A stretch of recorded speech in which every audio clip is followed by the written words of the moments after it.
Welcome, everyone, to Career Happy Hour. I'm Andrew Beach. I am a teacher of self-education. I help professionals like you communicate your value to find great opportunities faster, whether you're working or not. That's through a pragmatic process of branding, planning, and effective networking. That's the 3 steps to career success process that I often talk about. Maybe not so much on the Friday sessions, but certainly in a lot of the other training and consulting that I've done, I've talked about that process. So it's Career Happy Hour. Welcome, everybody. It's Friday, 3 o'clock Pacific time.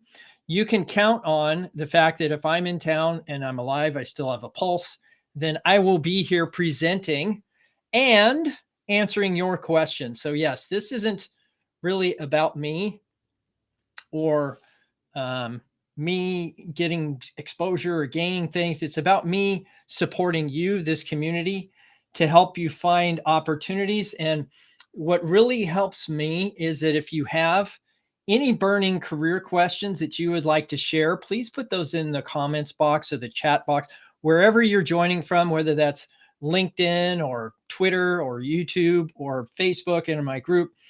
Please go ahead and leave any questions that you have in the chat box, and I'd be happy to answer any of those questions. You can also, if you want to, place your LinkedIn profile in the chat. That's a signal to everyone here that you're open to being connected with. Networking is hard enough. We're just trying to make it easier here. So this little community is a way for you to get connected, and people putting their LinkedIn profiles in that chat box are signaling to you, hey, you know what? I'm an open networker. Go ahead and reach out to me. Just let them know that you were on the live stream with Andrew and you said you were open to conversation. Let's have a conversation. Now, what I do ask, and maybe this is part of the selfish side, I suppose, is that if you do get value out of today's session, or you learn something, or you think someone you know might find value in it, please share it with them. You could do that in a private message. You could share it using the little share link below this video, or you can just like it, throw a like on it or something. That's fine too. That said, if you're the type that likes privacy or wants to get live coaching right now from me, you can do that. I will go ahead and copy the link to join live. And that does 2 things. One, if you want to have an anonymous question answered by me, just put it in there, anonymous question. There's a private chat in what I call the green room on Restream here, the service that I use. You can come into the green room. You can ask your question. No one will know it's you. And, ask it in a general enough way that I could potentially answer it easily. If you want to join me live now for hands-on career coaching, just visit this link. There we go. Hopefully that's the same. Yeah, that's the right link. And I'll go ahead and put it over here on LinkedIn as well. That's interesting. It's not showing me as streaming on LinkedIn. Let me see if my profile's got it going in the background. It does indeed. So I will join this live here, and I will put it in the comments box there on LinkedIn. There we go. So it looks like we're all set, ready to go. And I did have something on my mind today. I had a number of clients or potential clients come to me with the same question or the same issue, the same challenge. How do I describe myself? How do I come up with a way to confidently express who I am? And that is it's a big question, and it is a process. And so I have some thoughts on that, 5 or 6 steps, 5 or 6 components to that process that I'd like to share with you today. And perhaps you take some notes or follow along. And if you need additional support, certainly you'll have the opportunity, at least in the, I think on the description for this live stream, you'll have the opportunity to, let me see if it's in here. There it is. Yeah. So if you want to join, there's links in the description for the video that go to the live stream link, as well as a link to an application. So that if you want to get career coaching or any kind of executive coaching, get a promotion, find a new job, whatever that looks like, you can certainly complete the application, and I will schedule time in my calendar to talk to you directly. So we'll just leave that where it is. So the five components to confidently express yourself, your brand, if you want to call it your brand or your elevator pitch or a 30-second commercial. There's several things to consider when you're putting something like this together. And, I have to acknowledge that I am my own worst critic. And that's probably true for you too. You are your own worst critic. And often when you start thinking about this internally, developing a brand or an expression, it's hard to do. It's really hard to do. And having an external resource or someone to validate these things for you is certainly helpful. So keep that in mind. We'll go through the steps now. The first step that I encourage a lot of people to do is just remember. Remember you have value. Remember you have made a positive contribution somewhere in the past. Remember, just remember. Remember when you delivered good results, or, had a heart-centered delivery when you're volunteering. Because the funny thing about remembering your accomplishments, achievements, whatever those look like, they don't always have to be professional. They could be personal. I thought of a time when, think of a time when. I know that's kind of odd, because when you go to the interview, that's what they start with, isn't it? It's like, hey, well, tell me about a time when, fill in the blank. And so I'm not suggesting you think about it just for answering interview questions. I think the heart-centered approach is a way to go, and ask yourself, what did I like about that? Did I get joy from it? Was it something I would want to do again? And when I went through this exercise, I found 3 things that led me to what I would call just some common ingredients, some patterns that I noticed in my experience. The first one, back in, I think it was in college, maybe even high school, I taught a deaf kid how to swim. I used swimming and teaching swimming and lifeguarding to pay my way through college. And so I taught a deaf kid how to swim.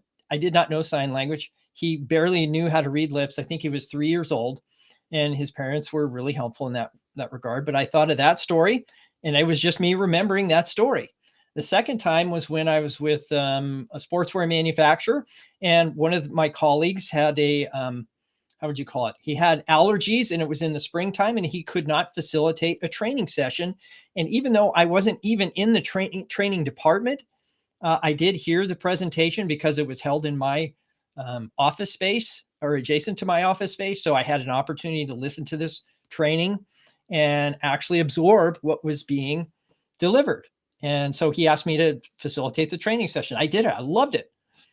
So there's 2. What was the third one?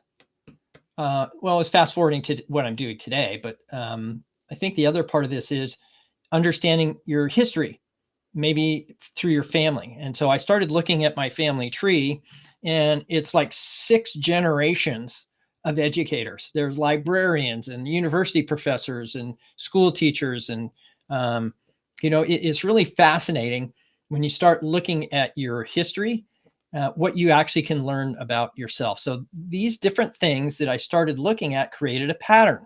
I love learning. It's something that gives me great joy to learn. I love teaching. Why do you think I do these things every Friday? I love sharing knowledge with other people. And I love solving real world problems. Job search is a real world problem for you and many people in the marketplace. Whether you're working or not is not as relevant as finding the opportunity. So when I looked at these components, I could then feel good that I made a contribution in every one of those situations to learn a new skill, like sign language or what have you, just very simple signs. I learned how to deliver a training session, even though I wasn't a trainer at that organization. There's a lot to think about when it comes to that. Teaching, right? Teaching, learning, teaching. So I learned sign language and I taught someone how to swim. You see how this works? So I start seeing these patterns, and you'll notice those too. If you catalog enough of your accomplishments, your achievements, and what you did there and how you did it on paper, sometimes it's best to capture it on paper. Good news is once you capture it, you don't have to do that again. It's a one and done kind of thing. You can even do that now with things you're in the middle of right now. You could capture that information. What did you do? Who was involved? What was the contributions you made to the team or to that project? What were the outcomes? If there's no measurables, you know what? Start keeping score. Start keeping score. So that's certainly something that's helpful, is having the proof that you did something well, not just a proof that you did something.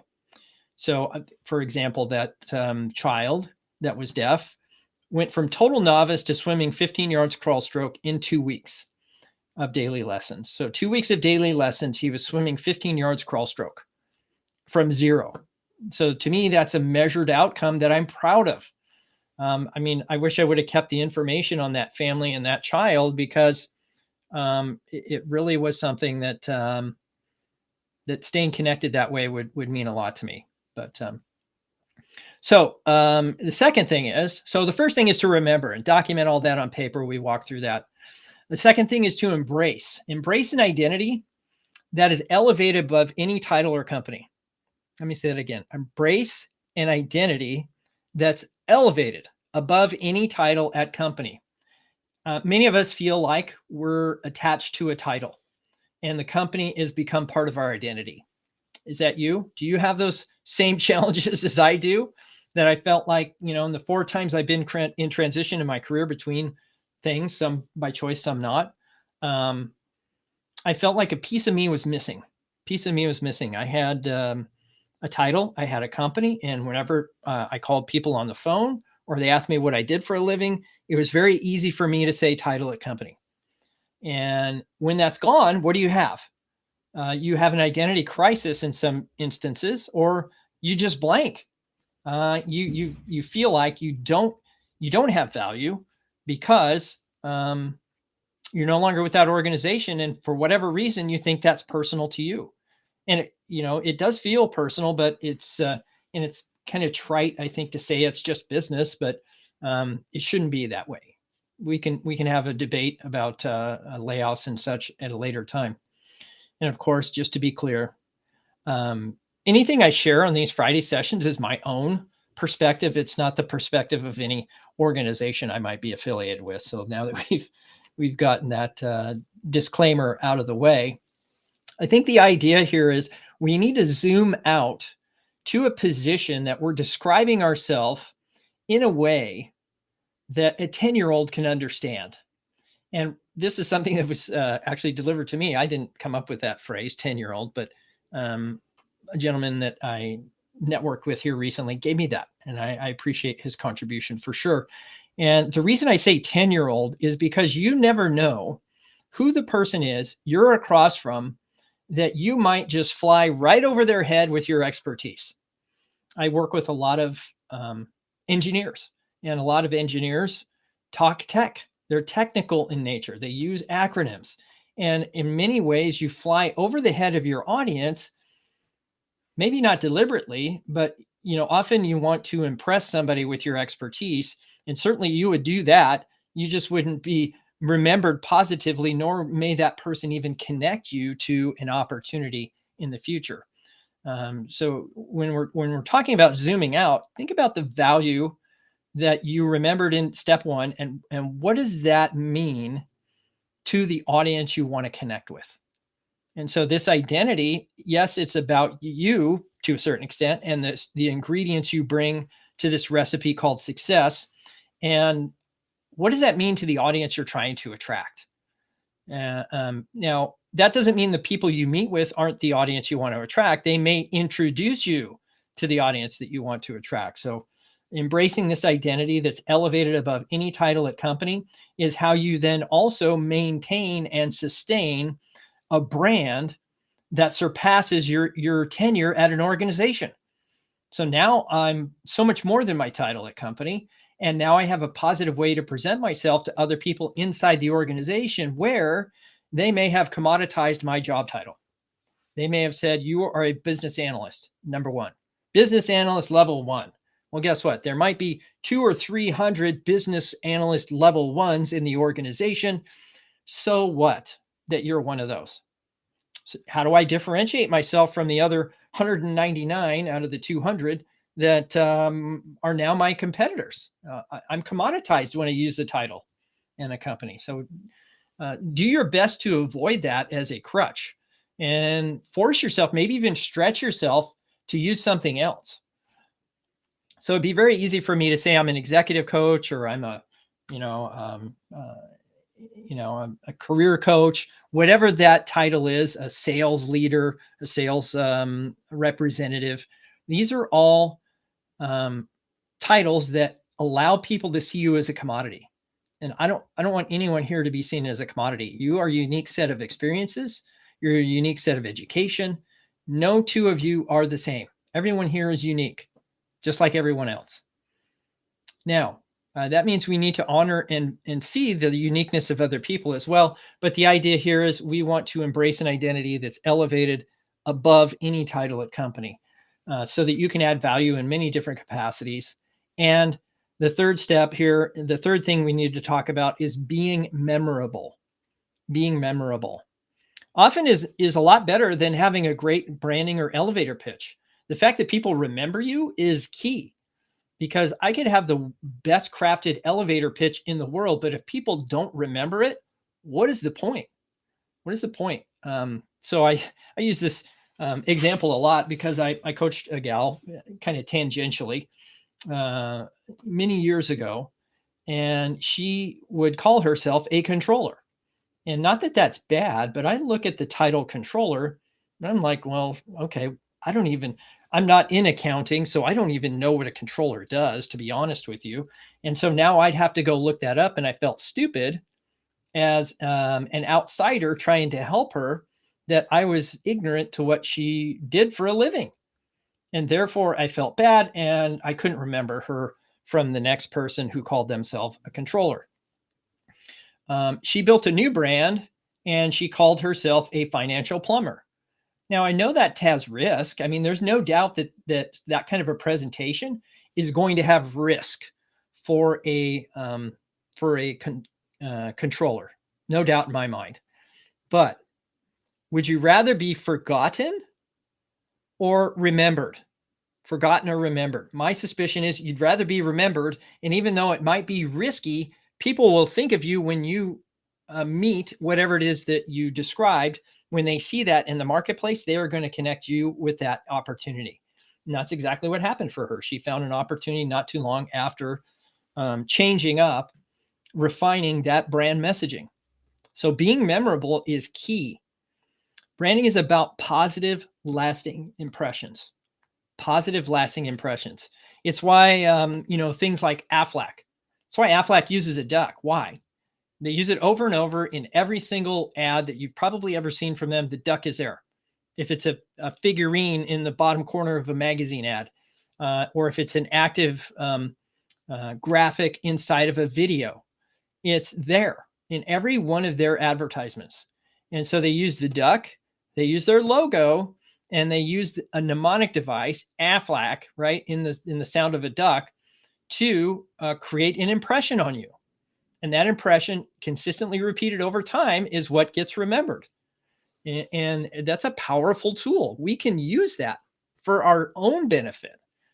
Many organizations may not want you to create a brand or a differentiated value proposition, if you want to call it that.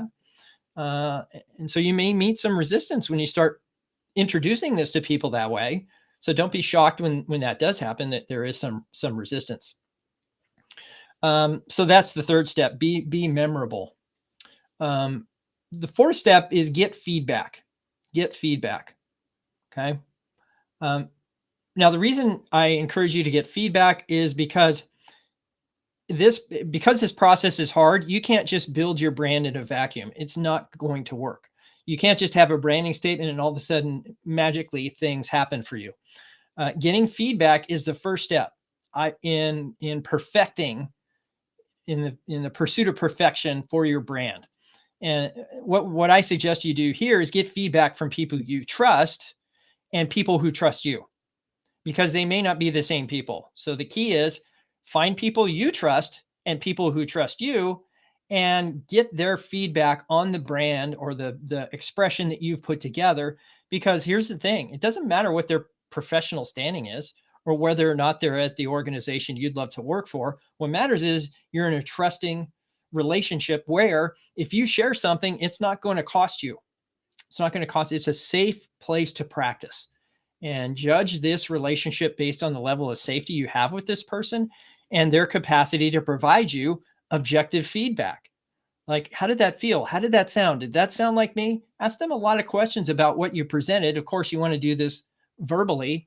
You don't want to do this in writing because that's kind of weird. But, sometimes when you're looking to be something other than what you are, professionally speaking, then you approach people that know you as that old thing. And this is actually a valuable exercise with the people you trust, because now they get to see and hear you as someone different.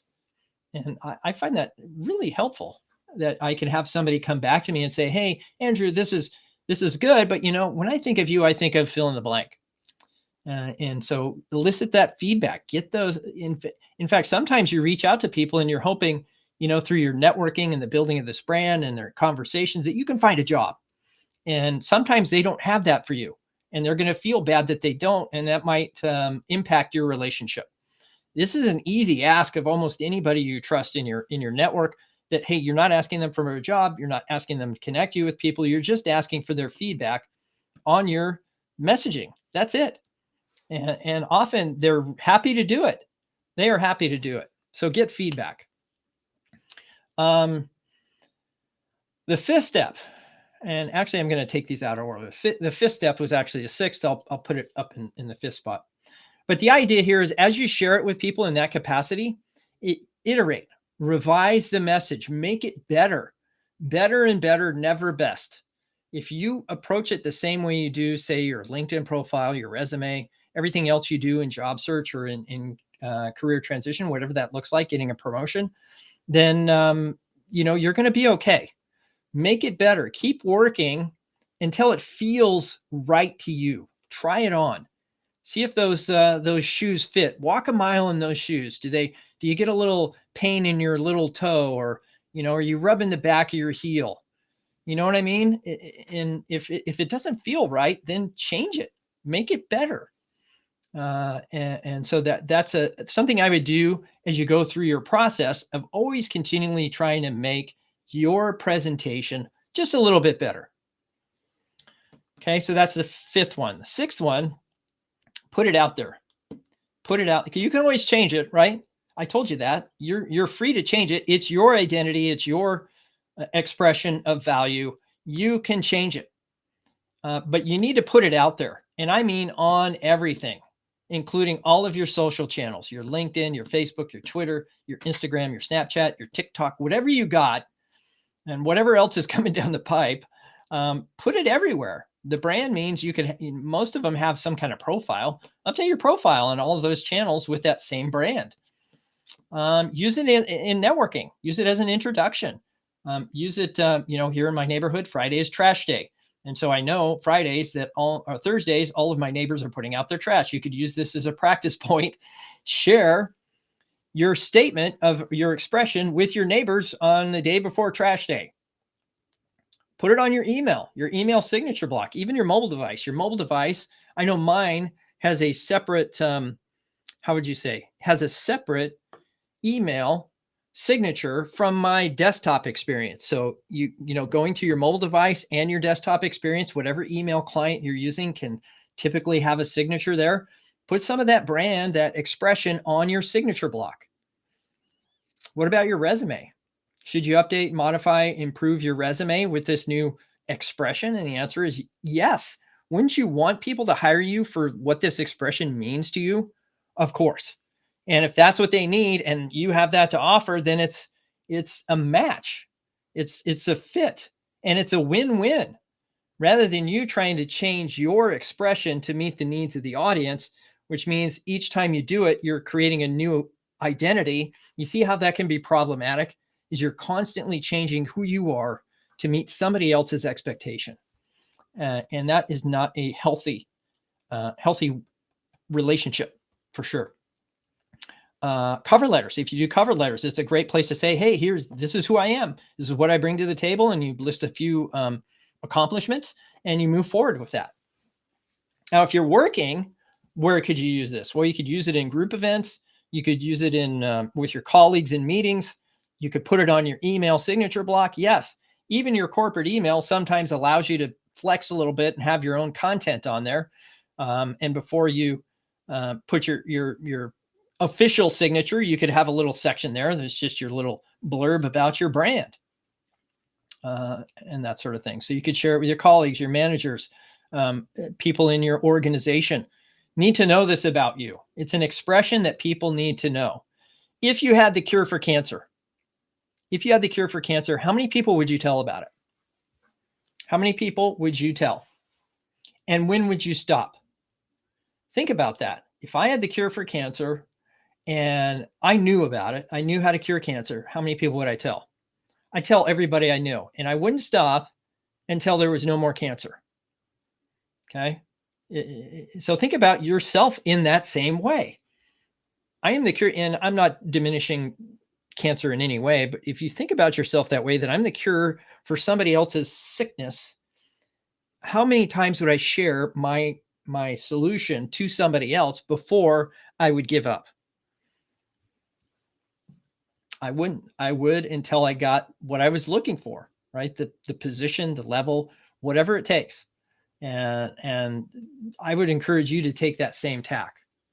So if you have questions, go ahead and put those in the chat. That's the end of my, I guess, official remarks here today. But those 6 things, this is something that has been weighing on the people that I coach and the people that I have yet to coach, but probably will. And therefore you can certainly get some value out of what I presented today. And if you want more intimate support, you can certainly take advantage of filling out an application. I'll put that in the chat as well. There we go. So that you can have it. And so I'll put that over here on LinkedIn as well. If you have questions, please, by all means, go ahead and put it in the comments, the chat, wherever you're joining from, and I'm happy to answer. I did see some interesting articles pop up today about inflation and interest rates. And, I think many of us are probably feeling a little unsettled about the economy. And so I would encourage you to find an outlet for that anxiety. Either, if you have an employee assistance program or you have access to some outside counseling, I would definitely take advantage of that. I would also engage with your financial planner. If you haven't done that already, if certainly I know tons of financial planners, but I'm certainly going to, have that conversation with my financial planner when I have an opportunity here over the holidays to do some kind of year-end review and really plan for 2022. We need to be proactive in that process, not just professionally speaking, but building how would you say, a fortress, a financial fortress that nobody can get around. Nothing can impact. So I don't see any questions here, but let's see if there's any interesting news articles that I could share.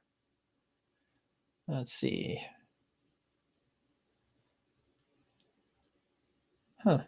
Tampa Bay. Nope. Nothing here super exciting. So I don't see any questions. So I will go ahead and bid you farewell. I hope you have a great weekend, and certainly share this presentation out with people that you think might get value out of this. And I'd be happy to support your success. If you want to move forward with a coaching program, please, by all means, complete the application. All right, we'll see you next Friday for Career Happy Hour, 3 o'clock Pacific time. And stay safe, be well, have a great weekend. Bye now.